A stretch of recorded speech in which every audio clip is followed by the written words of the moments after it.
नमस्कार दोस्तों, बायोलॉजी की ऑनलाइन क्लासेस के ऊपर आपका स्वागत है। मैं मेरे चैनल पर आपका वेलकम करता हूं, बायोलॉजी बाय मुकेश महला। अपने देखो लास्ट क्लासे के अंदर ब्लड के कंपोनेंट्स के बारे में अपन पढ़ रहे थे और आपके बहुत अच्छे यूज, आपके कमेंट्स आए और आप लगातार ऐसा ही सपोर्ट करते रहें, ऐसा ही आशीर्वाद बनाए रखें। इन्हीं आशाओं के साथ मैं आज फिर शुरू करता हूँ आपके ब्लड कंपोनेंट्स में सेकेंड पार्ट। देखो इससे पहले अपना आरबीसी कंप्लीट हो चुका, ठीक है। सेकेंड पार्ट बात करते हैं अपन डब्ल्यूबीसी की।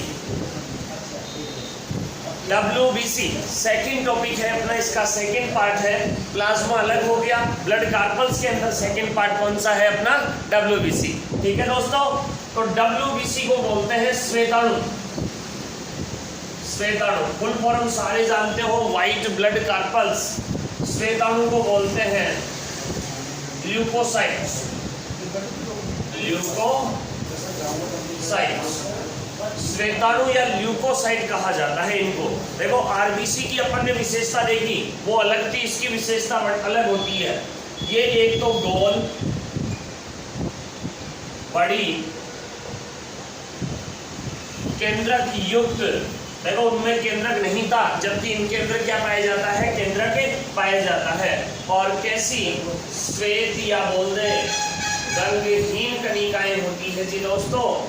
रंगहीन कणिकाएं मतलब कलरलेस होती है, इनमें कोई कलर नहीं पाया जाता। इनकी एक बहुत इंपॉर्टेंट विशेषता ध्यान रखना, बहुत वेरी गुड इंपॉर्टेंट है।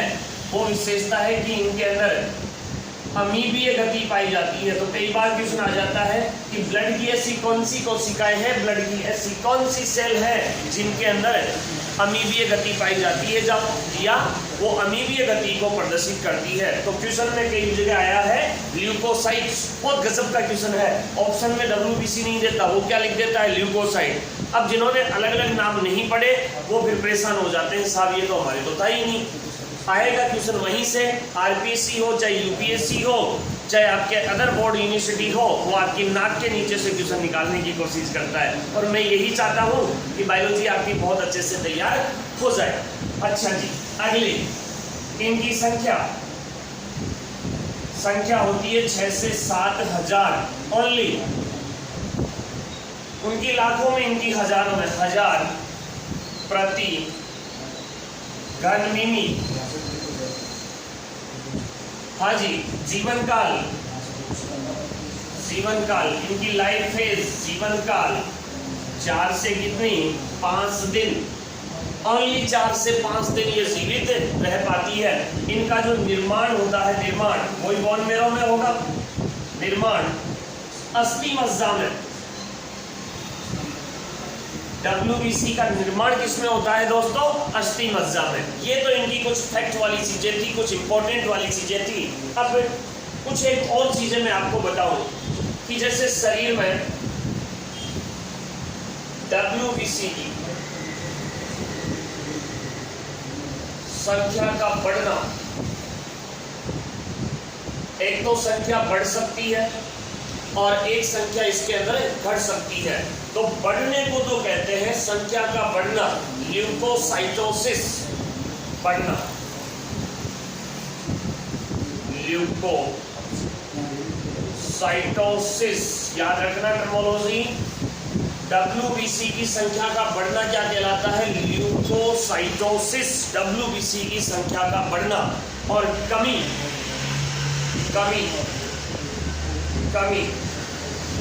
डब्ल्यूबीसी की संख्या का कम होना या डब्ल्यूबीसी की संख्या का घटना, ल्यूकोसाइटोपिनिया।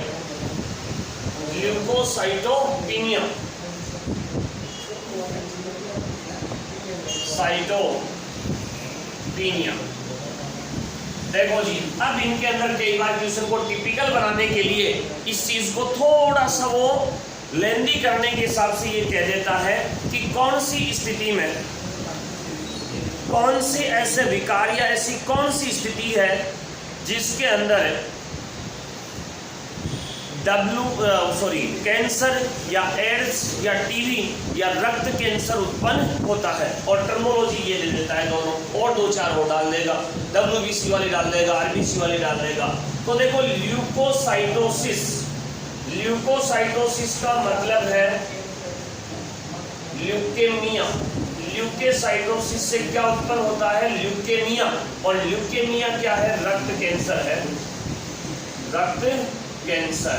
आगे होगी बात समझ में। यानी WBC की संख्या का बढ़ना क्या होता है बताओ? रक्त कैंसर का लक्षण माना जा सकता है। ऐसे ये टेस्ट है, क्योंकि आपको पता है कैंसर के दौरान महाभक्षकाणु प्रकृति की, जो आतंकवादी प्रकृति की कोशिकाएं होती है, अवांछनीय कोशिकाएं होती है, उनके अंदर क्या हो जाती है? वृद्धि। और उनमें से WBC भी एक है। तो WBC की वृद्धि होना क्या कहलाती है? ल्यूकोसाइटोसिस। दूसरी कौन सी बताइए? दूसरी कौन सी है दोस्तों? ल्यूकोसाइटोपिनिया। और ल्यूकोसाइटोपिनिया में WBC की क्या हो रही है? कमी। और कमी किसमें हो सकती है? HIV में हो सकती है और TB में हो सकती है। HIV में हो सकती है और TB में हो सकती है। एक चीज और ध्यान रखना बहुत अच्छी वाली, RBC अनुपात WBC कितना? 600:1।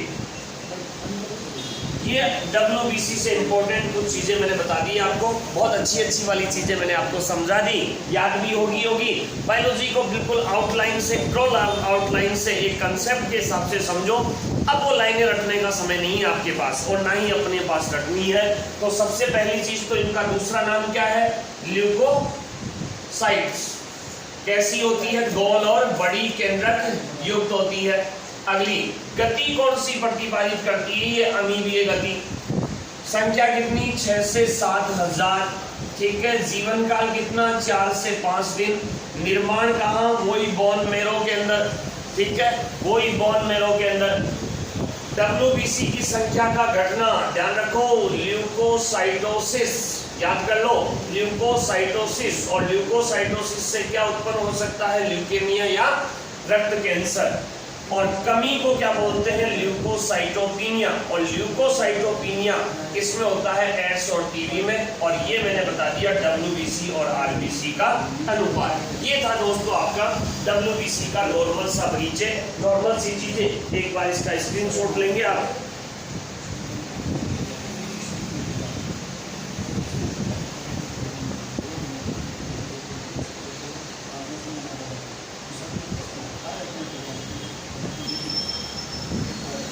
हाँ जी दोस्तों, हटा देते हैं अब इसको। अब इसके कुछ प्रकारों की चर्चा करेंगे अपन, और वो भी बहुत इंपॉर्टेंट वाले।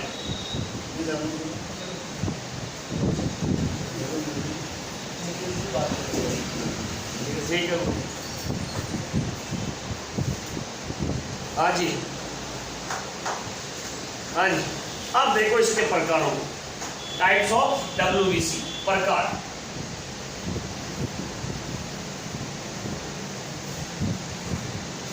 WBC 2 प्रकार की होती है। ग्रेनुलोसाइट और दूसरी होती है, सेकंड है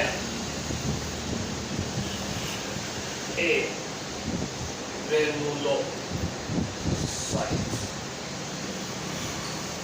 सिंपल वे में देखा जाए सीधा सा, तो ये तो कौन सी ल्यूकोसाइट है? कणिका युक्त, यानी इनके ऊपर तो दाने या कणिकाएं होती है, और ये होती है कणिका रहित। कणिका रहित। ठीक है जी मित्रों, यहां तक ओके जी। ल्यूकोसाइट्स जिनके ऊपर कणिकाएं नहीं पाई जाती, सॉरी कणिकाएं पाई जाती है, और एक ग्रेनुलोसाइट कणिकाएं नहीं होती, तो इनको तो बोल दो कणिका में और इनको अकणिका में। ठीक है। अब इनको भी 3 भागों में बांटा गया है। इनको ग्रेनुलोसाइट को 3 भागों में बांटा गया है। बहुत अच्छे से चार्ट से मैं आपको समझाऊं तो देखो, इसमें सबसे पहली न्यूट्रोफिल। पहली कौन सी है? न्यूट्रोफिल। फर्स्ट वाली जो ग्रेनुलोसाइट है वो न्यूट्रोफिल। दूसरी इओसिनोफिल,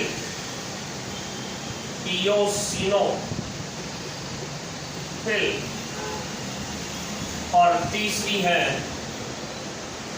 है बेसोफिल।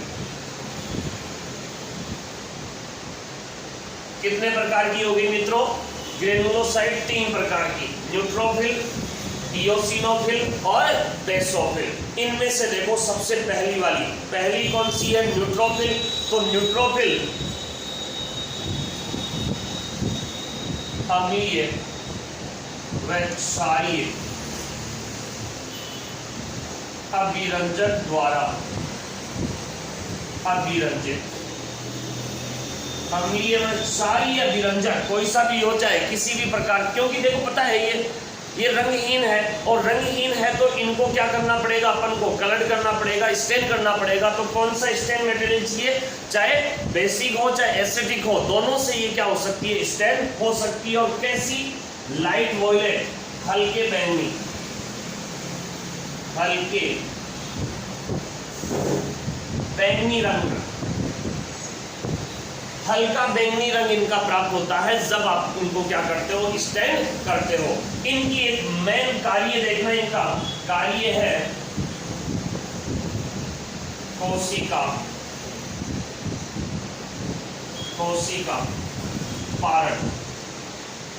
कोशिका पारण कई बार आ भी जाता है ऑप्शन में, और नहीं आए तो डाईपेडेसिस। ये वर्ड ध्यान रखना, इंग्लिश में तो डाईपेडेसिस और वैसे है कोशिका पारण। और इस क्रिया के द्वारा वो क्या करती है? जीवाणु नष्ट करती है। जीवाणुओं को नष्ट कौन कर देती है? आपकी न्यूट्रोफिल। दूसरी कौन सी है? इयोसिनोफिल। तो देखो नाम से ही पता लग रहा है कौन सा अभिरंजक होगा? अम्लीय। और अम्लीय कौन सा? इयोसिन। अम्लीय अभिरंजक, इयोसिन से अभिरंजित,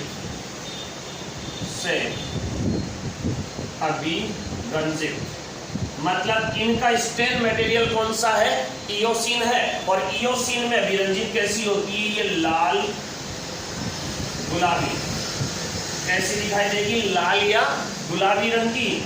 और ये स्राव करती है, या इनका जो गुण होता है वो होता है एंटी हिस्टामिक। और एंटी हिस्टामिक कब स्राव होता है? एलर्जी के समय। मतलब आपकी एलर्जी के समय ये सुरक्षा करती है, एलर्जी से आपको बचाती है। एंटी हिस्टामिक गुण इनके अंदर पाया जाता है। और आपको पता है लास्ट वाली में कोई दिक्कत नहीं है, ब्लू रंग की आएगी, नीले रंग की। और कौन सा अभिरंजक? क्षारीय मिथाइल ग्लूसेट, नीले रंग की अभिरंजित। स्राव किसका करती है? हिस्टामिन और हिपेरिन। हिस्टामिन और हिपेरिन स्राव। अब इन दोनों को बताने की जरूरत नहीं है। बताओ, एक ध्यान रखना, बहुत इंपॉर्टेंट चीज यहाँ में लिखने की थोड़ी सी जगह की प्रॉब्लम है, लिख लेना आप अपने नोट्स में। हिस्टामिन का काम होता है कब? घाव के समय चारों तरफ की जो परत होती है उसके स्राव में, एलर्जी से सुरक्षा में। और हिपेरिन आपको पता है ब्लड वेसल्स में, हिपेरिन का काम होता है ब्लड वेसल्स में रक्त क्लॉटिंग को रोकता है। ये मतलब रक्त लगातार बहे, इस चीज को कौन प्रेरित करता है? हिपेरिन करता है। मतलब ब्लड क्लॉटिंग को रोकने वाला रसायन कौन सा है? हिपेरिन। और एलर्जी और घाव के समय स्रावित होने वाला कौन सा है? हिस्टामिन। इसके बाद देखो आगे वाली, एक ग्रेनुलोसाइट। और एक ग्रेनुलोसाइट बालको दो प्रकार की होती है, एक तो मोनोसाइट और दूसरी लिम्फोसाइट। मोनोसाइट और लिम्फोसाइट, एक केंद्रकाणु और लसीकाणु।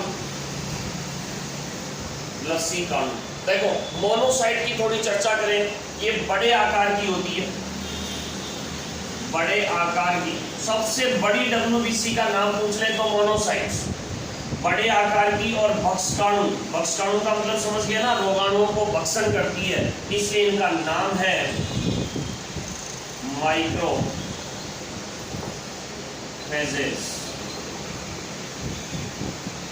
कौन सा? कौन सी है? बड़ी है ना, मेगा फेजेज माइक्रो फेजेज, बड़े आकार की। ठीक है, अगली बात, मतलब फेजेज कौन सी? भक्षकाणु प्रकृति की, महाभक्षकाणु, यानी ऐसे लिख दे, चलो महाभक्षकाणु, भक्षकाणु बड़े आकार की भक्षकाणु, महाभक्षकाणु रोगाणुओं का भक्षण करती है। अब देखो इनको कहते हैं first line of defence, first line of defence. इसके अलावा इनको कहते हैं पुलिसमैन। इसके अलावा ये करती है डाई पैडेसिस, मतलब रोगाणु सुरक्षा। रोगाणुओं से सुरक्षा का काम किसका है? आपके मोनोसाइट का है, महाभक्षकाणु का है, मैक्रोफेजेस का है। अब अगली कौन सी है? लिम्फोसाइट। तो लिम्फोसाइट कोशिकाएं, जो लिम्फ कोशिकाएं हैं वो लसिका में भी मिलेगी, लसिका, रक्त और उत्तक में उपस्थित। कितने प्रकार की? एक तो टी लिम्फोसाइट और दूसरी बी लिम्फोसाइट, शॉर्ट में टी सेल और बी सेल भी कहते हैं इनको। टी सेल का निर्माण, ध्यान रखो, टी सेल का जो निर्माण होता है या टी कोशिकाओं का जो निर्माण होता है, ये क्वेश्चन आया हुआ है आपका और आता भी रहता है, इंपॉर्टेंट भी है, बड़ी से बड़ी सेकंड ग्रेड फर्स्ट ग्रेड तक की एग्जाम में ये क्वेश्चन आ जाता है। टी सेल का निर्माण होता है थाइमस में, थाइमस में, और ये करती है एंटीजन की सूचना, एंटीजन सूचना, मतलब आपके शरीर में कोई रोगाणु प्रवेश कर रहा है, उसका मैसेज कौन देती है? आपकी टी सेल। और इनका निर्माण कहाँ होता है बताओ? रक्त प्लाज्मा में, रक्त प्लाज्मा में, रक्त प्लाज्मा में है तो ये करेगी, ध्यान रखना प्यारे बच्चों, एंटीबॉडी निर्माण, एंटीबॉडी निर्माण। हाँ जी डॉक्टरों, एक बात दोबारा समझ लो बहुत अच्छे से, बहुत इजी वे में सारी चीजें मैंने आपको एक चार्ट के थ्रू, यहाँ से कोई सा भी क्वेश्चन ऐसा नहीं है कि बायोलॉजी में ब्लड के अंदर WBC से कुछ आ जाए अलग, ऐसा कोई सा क्वेश्चन यहाँ मेरे को दिखाई नहीं देता। इसलिए आप थोड़ा सा एक बार दोबारा इसको रिवाइज कर लो, दोबारा सारी चीजों को देख लो, ध्यान से समझा रहा हूँ मैं। देखो सबसे पहले WBC का मेजर जो टाइप है, वो मेजर टाइप दोस्तों दो प्रकार का होता है, एक तो ग्रेनुलोसाइट और दूसरा एग्रेनुलोसाइट, कणिका में और अकणिका में। कणिका में कितने प्रकार की? 3 प्रकार की। न्यूट्रोफिल, अम्लीय और सारी अभिरंजक द्वारा कौन सी? बैंगनी रंग की। कोशिका पारण का मतलब छिद्रित कर देती है जीवाणु भित्ति को, जिससे जीवाणु क्या हो जाते हैं? नष्ट हो जाते हैं। इयोसिनोफिल कौन से? अभिरंजक कौन सा? इयोसिन से। और इयोसिन से कैसी? लाल गुलाबी, एंटीहिस्टामिक स्राव करती है, कब? एलर्जी के समय, मतलब आपकी एलर्जी से सुरक्षा करेगी। और बेसोफिल कौन सी? मिथाइल ब्लू से, कौन से कलर की? नीले रंग की। हिस्टामिक स्राव घाव के समय, एलर्जी के समय। और हिपेरिन आपको पता है रक्त को पतला करता है, रक्त का क्लॉट नहीं बनने देता, किसमें? रक्त वाहिकाओं में, लिख लेना, रक्त के क्लॉट को रोकता है या रक्त को पतला करता है। और मोनोसाइट बड़े आकार की, इनको कहते हैं महाभक्षकाणु। First line of defence, body की पुलिसमैन, डाईपेडेसिस, वो जीवाणु भित्ति को छिद्रित करना, और रोगाणुओं से क्या करती है? सुरक्षा। लसिकाणु, लिम्फ ग्लैंड होती है जो लसिका में मिलती है, रक्त में भी मिलती है और शरीर के अन्य ऊतकों में भी मिलेगी। कितने प्रकार की? कितने प्रकार की बताओ? 2 प्रकार की। कौन कौन सी? एक तो टी सेल और दूसरी कौन सी? B cell. टी सेल किसमें बनती है? थाइमस ग्रंथि में। तो ये तो एंटीजन, कोई भी रोगाणु बाहर से प्रवेश कर रहा है तो उसकी सूचना कौन देगी आपको? मतलब आपको मैसेज प्रोवाइड करवाने का काम किसका है? टी सेल का। और उसके खिलाफ एंटीबॉडी बनाने का काम किसका है? बी सेल का। मतलब यहाँ पर आपका WBC का जो मामला है ना, वो पूरा हो गया, कंप्लीट हो गया।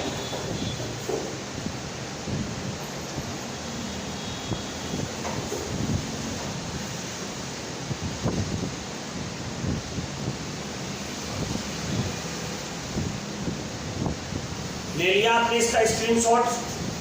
ठीक है, हटा देते हैं इसको, अब आगे का शुरू करें अपना।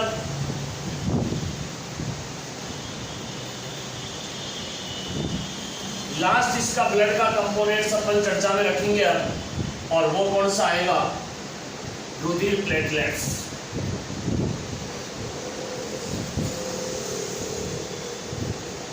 हाँ जी, मजा आ रहा होगा शायद आपको पढ़ने में, बहुत अच्छे आराम से इजी वे में, जीरो से लेकर एंड तक, मतलब सरल से हार्ड की और अपन चल रहे हैं, सारी चीज़ों को कवर करके चल रहे हैं कि आपको 8 किताब पढ़ने की जरूरत नहीं हो, एक ही चीज़ आप देख लो, मैटर चाहे टॉपिक छोटा हो, क्लास छोटी हो, लेकिन जो हो वो पूरी हो, इस हिसाब से अपन को पूरा करना है। तीसरा इसका पार्ट है रुधिर पट्टिकाणु, ब्लड प्लेटलेट्स, या इसको बोलते हैं अपन बिंबाणु,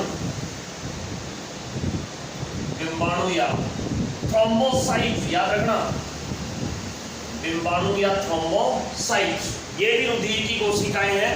तीसरी कोशिकाएं थ्रोम्बोसाइट, ठीक है। बहुत छोटी छोटी चीजें, इसकी ज्यादा मतलब अच्छी अपन को करनी नहीं है। देखो सबसे पहले तो अनियमित आकार की, दूसरी चीज, दूसरी संख्या 1.5 से 4.5 लाख घन मिमी, ठीक है, 1.5 से 4.5 लाख घन मिमी। जीवन काल 5 से 7 दिन, और कार्य प्रतिरक्षा एक तो, और एक रक्त का थक्का बनाना। मतलब एक तो वैसे शरीर के अंदर काम, प्रतिरक्षा का काम ज्यादा से ज्यादा किसका है, लिम्फोसाइट का है, WBC का है, ज्यादा काम उसी का ही है, लेकिन फिर भी कुछ हद तक कुछ चीज़ों को कंट्रोल करने के लिए या कुछ चीज़ों को सही करने के लिए कौन काम करती है, आपकी प्लेटलेट्स भी काम करती है। लेकिन प्लेटलेट्स का सबसे बड़ा काम क्या है, रक्त का थक्का बनाना। जैसे कोई भी घाव होता है, उस घाव से थ्रोम्बोसाइट कोशिकाओं के द्वारा थ्रोम्बोब्लास्टिन स्राव होगा, बताएंगे आपको ब्लड क्लॉटिंग रक्त किसके अंदर, उसके अंदर बहुत अच्छे से इसको समझा देंगे, ठीक है। तो रक्त का, जैसे आपने डेंगू रोग देखा है, बहुत ज़्यादा चर्चा में चलता है, हैवी प्रेशर इंडिया के सामने। तो डेंगू में क्या होता है, प्लेटलेट्स डाउन होती है, डेंगू वायरस प्लेटलेट्स को डाउन करता है, जिससे इंटरनल ब्लीडिंग हो जाती है कई बार, मतलब आंतरिक रक्त स्राव। डॉक्टर भी यही कहते हैं कि ब्लीडिंग जब तक नहीं हुई ना, तब तक तो अपन रोक देंगे, मतलब जीवित कर लेंगे चाहे कितनी ही हो, फिर वापस वही रिकवरी होती है। तो इसका मेन काम क्या है, आपका रक्त का थक्का बनाना। जीवन काल कितना, 5 से 7 दिन, ये संख्या होगी। और अनियमित आकार की तंतुमय कोशिका होती है ब्लड के अंदर, तैरती हुई कोशिकाएं होती है। प्यारे साथियों, विद्वान साथियों, आपको बहुत बहुत धन्यवाद। लेकिन थोड़ी सी आपसे एक अपेक्षा और है कि आप इन वीडियो को शेयर नहीं कर रहे, अन्य लोगों तक आप नहीं पहुंचा रहे इनको, तो आपसे ये रिक्वेस्ट है हाथ जोड़कर कि आप इन वीडियो को फैलाएं, थोड़ा सा चैनल को, और प्लस अपना सपोर्ट पूरा करें। और आपको जैसे जैसे आप सपोर्ट करते जाएंगे तो मेरी भी हिम्मत बढ़ती जाएगी, मैं भी लंबी क्लास और अदर्स क्लास लेता जाऊंगा। तो थोड़ा सा आप इस प्रकार से काम करें। थैंक यू, धन्यवाद।